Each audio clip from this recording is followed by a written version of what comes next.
जय माँ गंधर्पुर वासिनी। सदगुरुदेव एवं गुरु माँ देवी ज्ञानेश्वरी जी के श्री चरणों में पुत्र का कोटि कोटि नमन। गंधर्पुर वासिनी माँ पीताम्बरा बगलामुखी का आशीर्वाद आप सभी भक्तों पर सदैव बना रहे।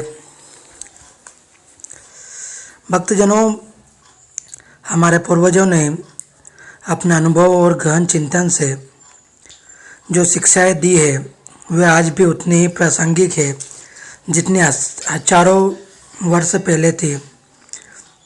उन्हीं महान विचारकों में से एक थे आचार्य चाणक्य, एक ऐसे विद्वान जिन्होंने न सिर्फ राजनीति और कूटनीति में महारत हासिल की बल्कि समाज और जीवन के प्रत्येक पहलू के लिए भी अपनी अमूल्य नीतियाँ रची। उनकी रचित चाणक्य नीति एक ऐसा ग्रंथ है जो व्यक्ति को सही दिशा दिखाने का कार्य करता है।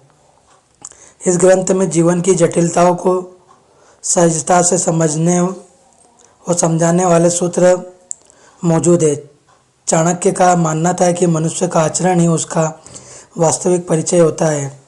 व्यक्ति का आचरण और उसका चरित्र ही उसे समाज में सम्मान दिलाता है या फिर उसे उपेक्षा का पात्र बनाता है। उन्होंने स्पष्ट रूप से कहा है कि अगर जीवन में सुख, शांति और सफलता चाहिए तो नीतियों का पालन अनिवार्य है।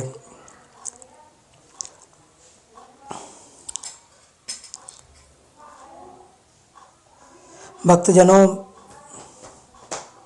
आज मैं आपको एक ऐसी बात बताने जा रहा हूँ, वह न सिर्फ गंभीर है बल्कि समाज में अक्सर चर्चा का केंद्र भी बना है। हम बात करेंगे स्त्री चरित्र की, उन विशेषताओं की जिन्हें हमारे प्राचीन धर्म ग्रंथों, विशेष रूप से मनुस्मृति में विस्तार से बताया गया है। यह जानना जरूरी है कि चरित्र किसी भी व्यक्ति की आत्मा की आवाज़ होता है। जैसे दीपक से प्रकाश निकलता है वैसे ही चरित्र से इंसान की असली पहचान होती है।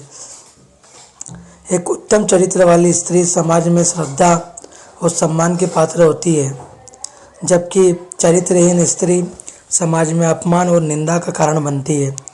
यह बात न केवल आर्थिक धार्मिक दृष्टिकोण से महत्वपूर्ण बल्कि सामाजिक ताने बाने की संरचना को भी प्रभावित करती है। हिंदू धर्म में स्त्रियों को अत्यंत सम्मानीय स्थान प्राप्त है, लेकिन साथ ही उनके आचरण के लिए भी कुछ मर्यादा भी निर्धारित की गई है। मनुस्मृति में स्पष्ट रूप से कहा गया है कि स्त्रियों के लिए संयम, लज्जा और मर्यादा ही उनके प्रमुख आभूषण हैं। स्त्री इन गुणों का पालन करती है, वही परिवार और समाज दोनों में सम्मानित होती है। प्राचीन ग्रंथों के अनुसार चरित्रहीन स्त्री के कुछ लक्षण कौन कौन से हैं, यह आज हम आपको बताएंगे। किसी के प्रति घृणा फैलाने के लिए नहीं बल्कि स्वयं को और अपने समाज को सही दिशा में रखने के लिए प्राप्त करनी चाहिए। आचार्य चाणक्य के अनुसार उन महिलाओं से दूरी बनाकर रखनी चाहिए जो कि अज्ञान हो, अनपढ़ हो। ऐसी स्त्रियों के साथ रहने पर खुद का ही नुकसान होता है। उन्होंने कहा है कि स्त्रियों को शिक्षित होना बहुत आवश्यक है, क्योंकि शिक्षित स्त्रियां ही समाज का निर्माण करती है। शिक्षित स्त्रियां सही और गलत की पहचान करके निर्णय ले सकती है।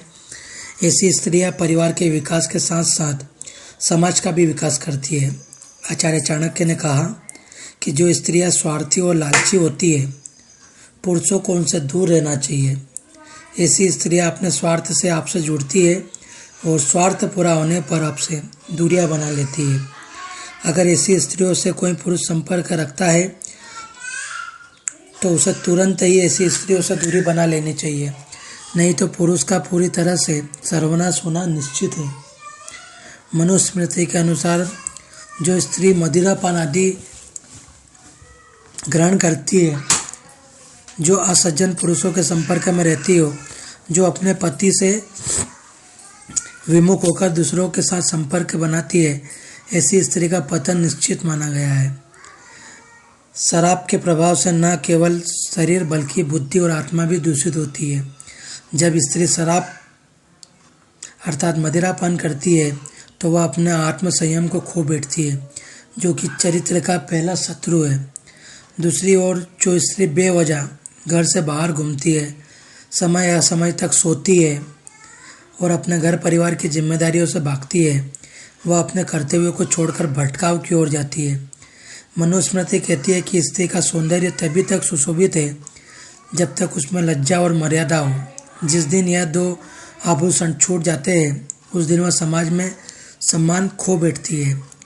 एक और महत्वपूर्ण बात यह भी कही गई है कि जो स्त्री बार बार अपना घर छोड़कर किसी अन्य पुरुष के घर में रहने लगती है, वह अपने चरित्र पर स्वयं प्रश्न चिन्ह लगा देती है। भले ही वह घर कितना भी आरामदायक क्यों ना हो, लेकिन वह अपनापन और वह गरिमा जो पिता या पति के घर में होती है, वह कहीं नहीं मिल सकती है। पुरुषों की संगति का स्त्री के जीवन पर गहरा प्रभाव पड़ता है। यदि स्त्री ऐसे पुरुषों के साथ समय बिताती है जिनका चरित्र संदिग्ध है, तो वह स्वयं भी उस दिशा में बढ़ने लगती है। यह संगति धीरे धीरे उसके विचारों और निर्णयों को प्रभावित करती है। अंततः वह अपने जीवन की गरिमा को खो देती है। ऐसी स्त्रियां दिल और जुबान का तालमेल नहीं बना पाती है। इनके मन में कुछ और होता है और इनकी जुबान पर कुछ और होता है। चरित्रहीन स्त्रियों को एक से अधिक पुरुषों से संबंध बनाने में शर्म नहीं आती है। ऐसी स्त्रियों के बहुत सारे पुरुष मित्र होते हैं और यह सातिर तरीके से सभी को अपने प्रेम जाल में फंसा कर रखती है। ऐसी स्त्रियों को अक्सर लोगों को लुभाते देखा जा सकता है।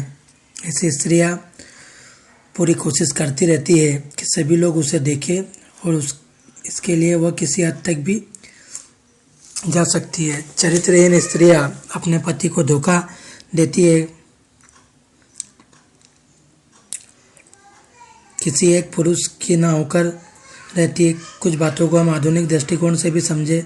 आज समाज में स्त्री पुरुष समानता की बातें होती है जो कि आवश्यक और स्वागत योग्य है, लेकिन इसका अर्थ यह नहीं कि मर्यादा और आचरण की सीमाएं खत्म हो जाए। स्वतंत्रता का मतलब स्वेच्छानुसार नहीं होता। स्वतंत्रता का उपयोग तभी सार्थक है जब वह आत्मनियंत्रण और सामाजिक जिम्मेदारी के साथ जुड़ी हो। चाणक्य नीति और मनुस्मृति दोनों ही हमें यह सिखाते हैं कि आचरण ही आत्मा का प्रतिबिंब होता है। जब हम आंतरिक रूप से शुद्ध होते हैं तभी समाज में भी हमारी प्रतिष्ठा बनी रहती है। समाज की नज़रों में सम्मान पाने के लिए स्त्रियों को केवल अपने सौंदर्य पर नहीं बल्कि अपने चरित्र और संस्कारों पर भी गर्व करना चाहिए।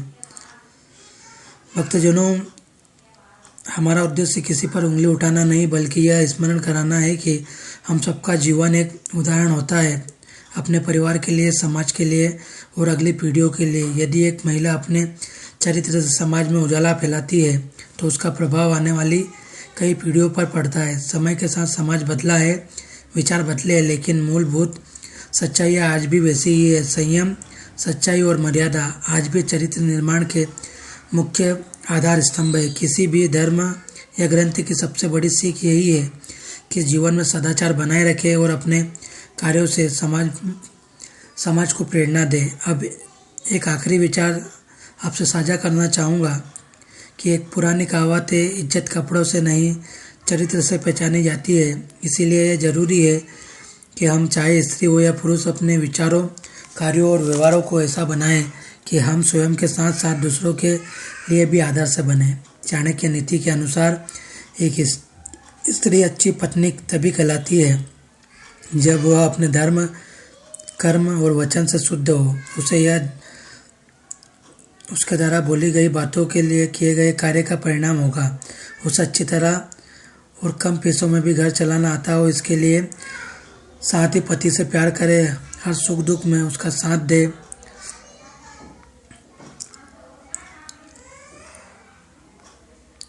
भक्तजनों, यह थी स्त्री के बारे में कुछ जानकारियाँ। और ऐसी स्त्रियाँ जो चरित्रहीन है वो अगर माँ बगलामुखी की शरण में आती है तो उनको भी माँ बगलामुखी कृपा नहीं करती है और वे कितने भी जप हवन कर ले या अनुष्ठान करवा ले उनको लाभ प्राप्त नहीं होता। इसीलिए विशेषतः स्त्रियों को अपने चरित्र पर विशेष ध्यान देना चाहिए। अगर आप भी माँ बगलामुखी की साधना आराधना करना चाहते हैं, माँ की दीक्षा लेने के लिए माँ के दिव्य दरबार में संपर्क करें। जय माँ बगलामुखी, जय श्री महाकाल।